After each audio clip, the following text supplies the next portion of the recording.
What's up, guys? I know it's been a long time since we last did a video, and I kind of feel like I owe you guys an update video because I have gotten some comments, and bad on me, I should have responded to them, but I didn't respond to them because I was kind of waiting and I didn't want to make any promises I couldn't keep.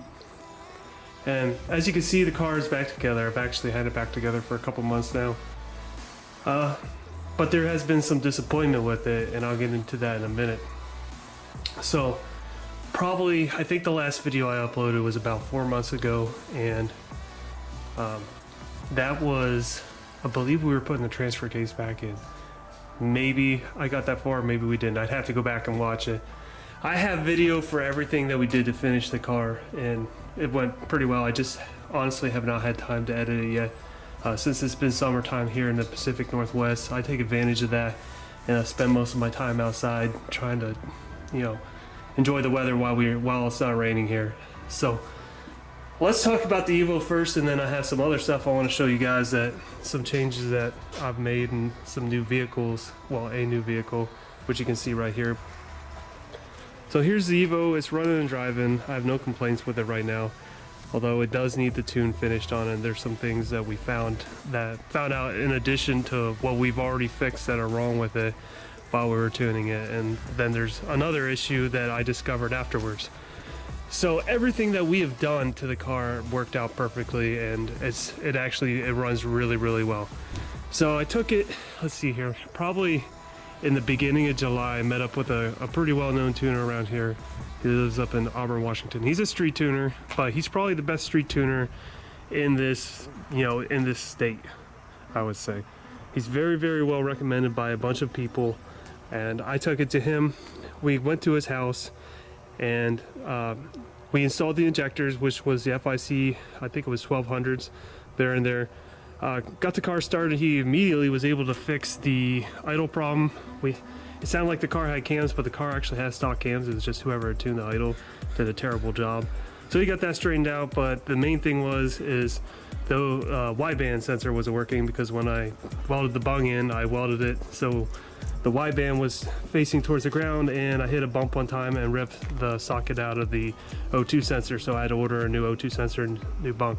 I hadn't gotten it installed, so he had to basically run his own O2 sensor to the exhaust tip of the car, and that's not nearly as accurate, obviously, as being right off of the bottom of the downpipe. That's the best area to have it. So that was the first thing. So we weren't really getting too accurate of a reading of our fuel to air ratio. It was okay, but he couldn't get it dialed in quite where he wanted to be.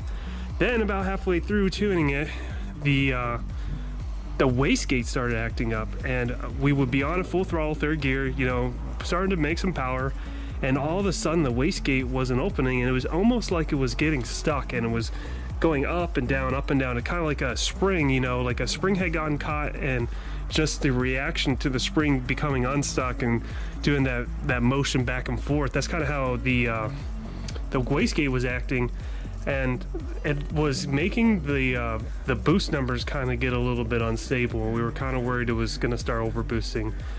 And then the third and final, probably the biggest issue was, well, I would say probably the wastegate is the biggest issue. That's not a big deal. That's like a $200 issue. I just haven't ordered it yet. I have the money for it. It's not a big deal. The last issue was he didn't realize that we were still on the stock intercooler, and most of the research that I had done, stock intercooler, I had for some reason thought we would be good to go to the power level that we wanted to go to, but it was getting heat soaked, and it just wasn't doing a good enough job to get the air cool enough for the charge.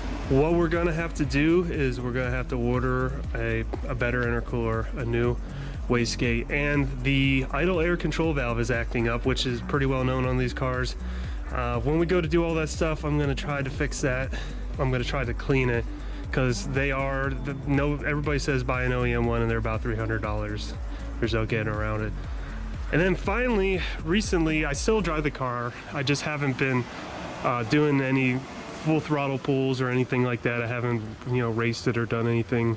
Just driving around like a, normal daily driver type thing. I drive about once a week back and forth to work.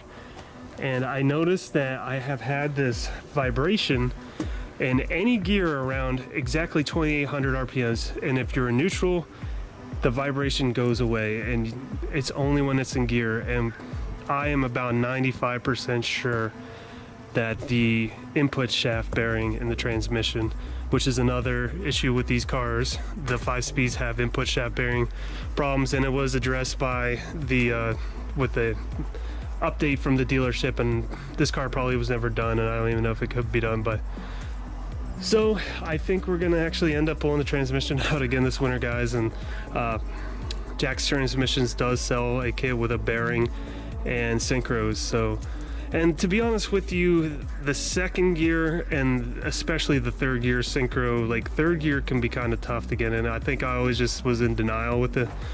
But when I was drag racing it last year, I think I probably would have run a little bit better because it was locking me out. So like I've showed you guys before, or if I haven't showed you, I'll show you. There is the complete workshop, Mitsubishi workshop manual for these cars, and we can pull that transmission out and rebuild it ourselves. It won't be that big of a deal.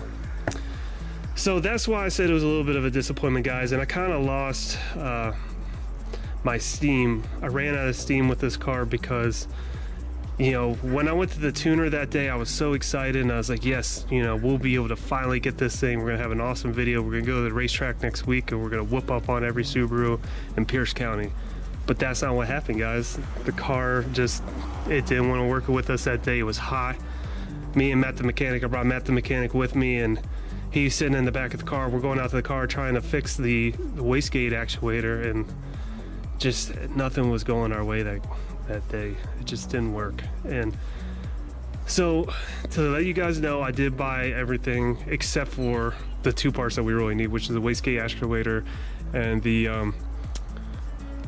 intercooler, which those parts are the easiest parts to install out of all the other stuff. Oh, and the other thing I forgot to tell you, apparently the knock sensor is bad because my tuner was getting knock like sitting at idle at like 800 RPM. So in order to fix the knock sensor, you basically have to pull either the intake manifold off or the transfer case and the subframe, all that stuff out of the way. It's on the back of the motor underneath of the intake manifold. So that's really where I lost like my momentum on fixing this thing, because I had just put the car back together. I just had all that stuff out of there, and now it's like, okay, we gotta put all this, take all this stuff back out just to fix a little sensor that literally unscrews and screws in. There's nothing really even special about it.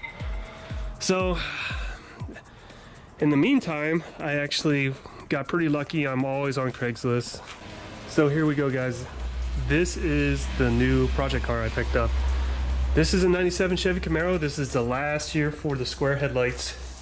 A couple months ago, right around the time I was getting the Evo tuned, I always am on Craigslist, and I typed in mechanic special because I always check the mechanic specials to see if there's any good deals on cars easy to flip. And this car popped up, and they had it listed for like $500, and it had been on there for like 30 days. And this car is a Pacific Northwest car, bought brand new here in 1997, has never seen a lick of salt. It's got 177,000 miles on it. It's a 3.8 car, so it is a V6. And what had happened with it was the lower intake manifold gasket went out on it, and on these cars that's actually pretty common, but the amount of labor, it's not a hard job to fix, but the labor that goes into fixing that engine is just, with this being a V6 car, not a very, very sought after car. You have to basically take the engine out, you have to take the intake, you basically got to take the heads off and everything to fix it right, because the cylinders fill up with coolant and oil.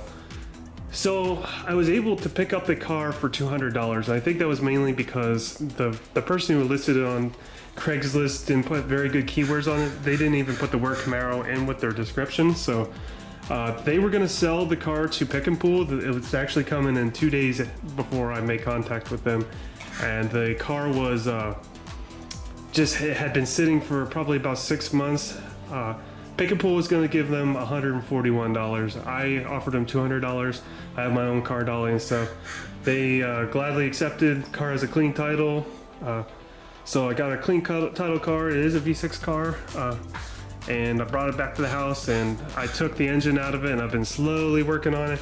Got a complete rebuild kit off of rockauto.com, and actually today I was just getting ready to make the transmission and the engine back together, and I'm gonna put it back into the car here soon and just drive it for now.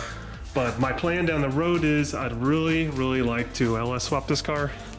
I want to go with, I'd love to get an LS3, so an all aluminum block, but if, you know, LQ9 LQ9 6.0 liter out of like a pickup truck or a Tahoe would be just fine too. But I've never owned a nitrous car, and that's kind of the way I want to go with this. I want to build a rear axle for this. The 10 bolts that come in these cars are not known to stand up to much more than factory power, so look at a Ford 8.8 or a Ford 9-inch, probably an 8.8. And then the goal is just to build a car that we can take to the drag strip and beat on.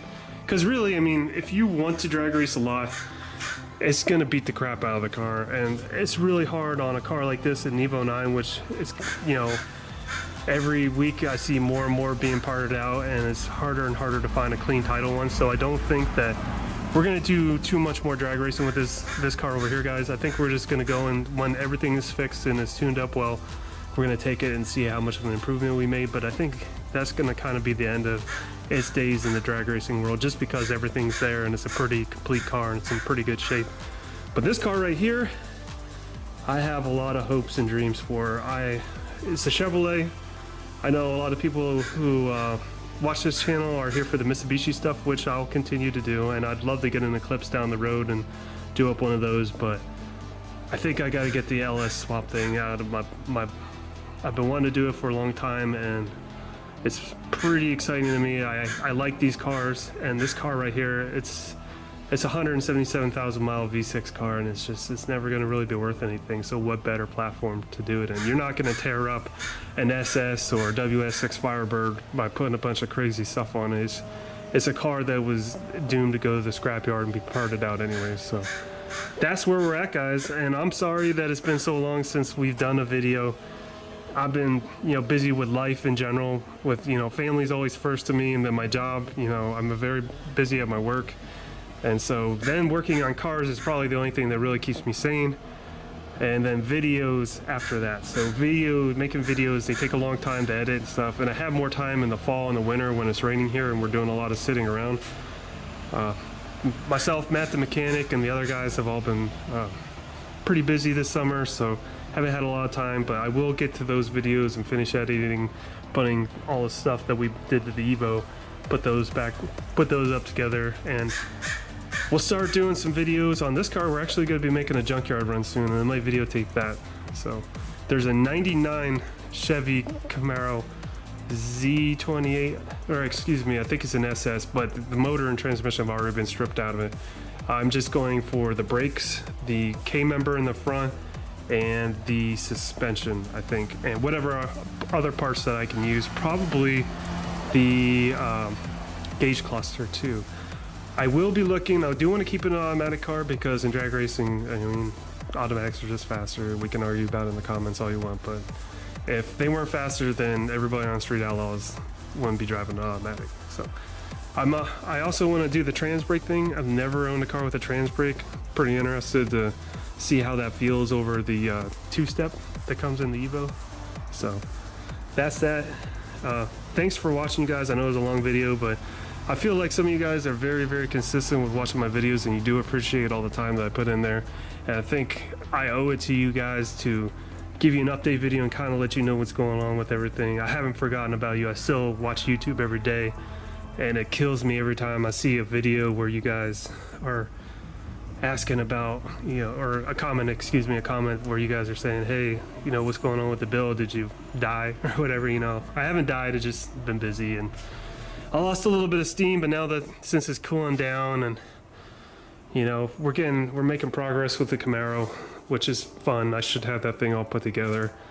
I didn't make any videos of that because nobody cares about a V6 Camaro, and it's just faster when I can just work on it and not have to worry about trying to set up a camera and everything. But if you guys are interested, I will start this build probably over the winter, and you know, I'll show you all the parts you need to get and everything you need to do. So it'll be an adventure for everybody. So thanks for watching, and I'll get back with you as soon as I can, guys. I really appreciate you sticking with me.